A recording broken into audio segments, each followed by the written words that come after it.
आपल्या सर्वांचं दैवत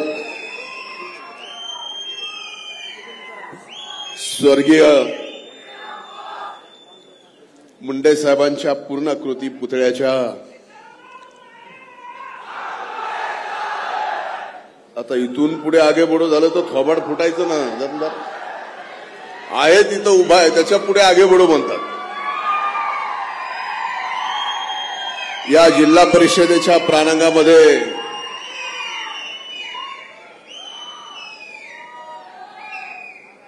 आज स्वर्गीय मुंडे साहेबांच्या पुतळ्याच्या या अनावरण कार्यक्रमासाठी इथं उपस्थित महाराष्ट्राचे लोकप्रिय आणि महाराष्ट्राचे विकसित असलेलं नेतृत्व आमचे मार्गदर्शक आदरणीय मुख्यमंत्री देवेंद्र भाऊ फडणवीस, व्यासपीठावर उपस्थित सार्वजनिक बांधकाम मंत्री माननीय शिवेंद्रराजे भोसले, ग्रामीण विकास आणि पंचायत राज्याचे मंत्री माननीय जयंतभाऊ गोरे, माझ्या भगिनी पर्यावरण आणि पशुसंवर्धन मंत्री माननीय पंकजाताई मुंडे, व्यासपीठावर उपस्थित विधिमंडळातील माझे सहकारी माननीय संभाजीराव पाटील निलंगेकर, इथं उपस्थित विधिमंडळातील माझे सहकारी माजी मंत्री संजयजी बनसोडे आणि ज्यांना कायम मी नामदेव पायरी म्हणतो ते औशाचे दुसऱ्यांदा निवडून आलेले आपले आमदार अभिमन्यूजी पवार, आदरणीय बसवराज पाटील साहेब, आदरणीय कवेकर पाटील साहेब, विक्रमजी काळे, गोविंदांना पाशा पटेल साहेब, व्यासपीठावर उपस्थित जिल्हाधिकारी, जिल्हा परिषदेच्या जिल्हा मुख्य कार्यकारी अधिकारी आणि उपस्थित व्यासपीठावर असणाऱ्या सर्वांची क्षमा मागून आजच्या या कार्यक्रमाला इथं उपस्थित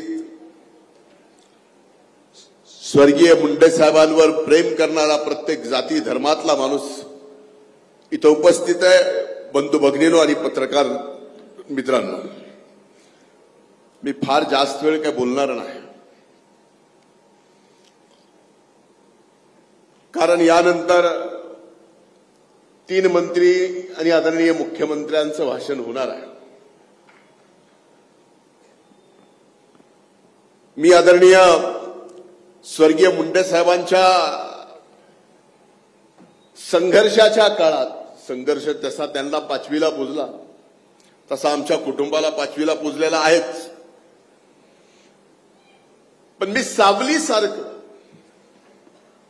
अगदी कॉलेज बुडवून सुद्धा, मग पहिली संघर्ष यात्रा असेल की 99ची परिवर्तन यात्रा असेल की गोदाकाठची यात्रा असेल, तो संघर्ष मी पाहिला आणि त्या संघर्षामध्ये फक्त सामान्य माणसाला न्याय मिळाला पाहिजे तेवढ्यासाठीच तो संघर्ष स्वर्गीय मुंडे साहेबांनी उभा केला।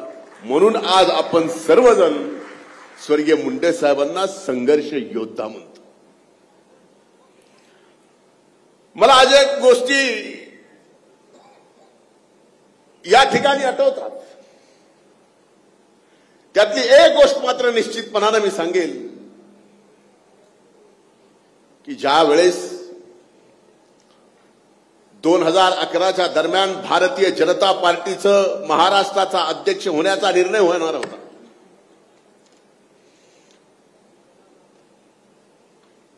आणि तो निर्णय कुणाला करायचं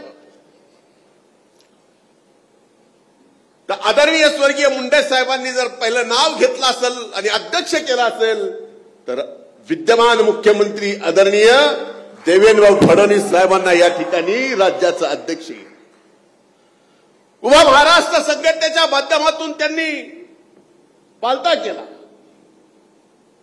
एखाद्या आपल्या सहकार्याच्या पाठीमागे स्वर्गीय मुंडे साहेब उभे राहिले आणि तो जर कर्तृत्वान असला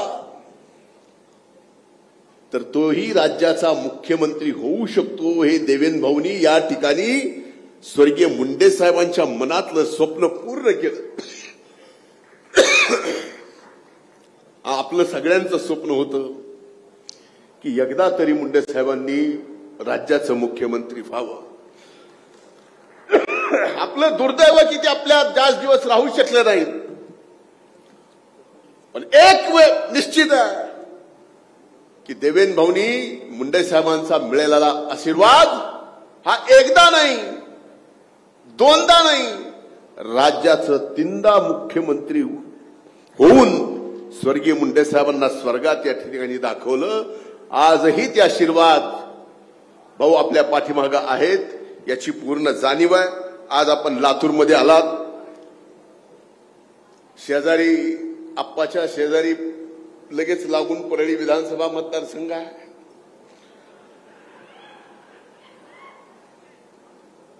त्यामुळं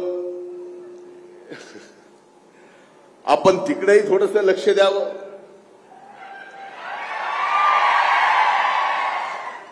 कारण ताईंना पर्यावरण आणि पशुसंवर्धन दिलं. आता गायी आणाव्यात तरी किती. आणि पर्यावरणाच्या बाबतीमध्ये जेवढी कामं होणार आहेत ती होतीलच. पण बाजूला जे 2 माणसं बसलेत ना भाऊ आपल्या, तुमच्या डाव्या बाजूला राजे बसलेत. आणि राजाचं मन कसं मोठं असतं, ते मोठं मन आपण इकडे दाखवावं. आणि तिकडे जयंतराव गोरे साहेब बसले. तुमच्याशिवाय आमचा वाडी वस्ती तंडा आणि गाव सुधारणार नाही. हे 2 माणसं बसलेत, त्यामुळे स्वाभाविकच आहे. आणि आपण स्वतः राज्याचे मुख्यमंत्री म्हणून इथं आहात. मी मनापासून या मराठवाड्याच्या मातीत आपलं स्वागत करतो. आणि भाऊ एवढंच सांगतो, अधिकचं लक्ष दिल्यानंतर इथं सुद्धा आपण जे व्हायचं ते करून दाखवलंय. पण पुढे सुद्धा होत्याचं नव्हतं आपण करून दाखवाल एवढीच अपेक्षा आहे. स्वर्गीय मुंडे साहेबांचा संघर्ष, अनेक जणांसोबत त्यांचा वारसा इथं बसलेला आहे. प्रत्येकांचा तो वारसा आहे. पंकजाताईंनाही वारसा आहे, तुम्हालाही आहे, मलाही आहे. हा वारसा जो आहे घेतला वसा टाकायचा नाही. आणि तो वसा स्वर्गीय मुंडे साहेबांनी फक्त सामान्य माणसाच्या विकासासाठी घेतला होता. आणि तो आपण सर्वांनी पुढे चालवावा. आपण एवढा भव्य कार्यक्रम घेतला त्याबद्दल आपले मी मनस्वी आभार मानतो. इथंच थांबतो. खूप खूप धन्यवाद. जय हिंद, जय महाराष्ट्र.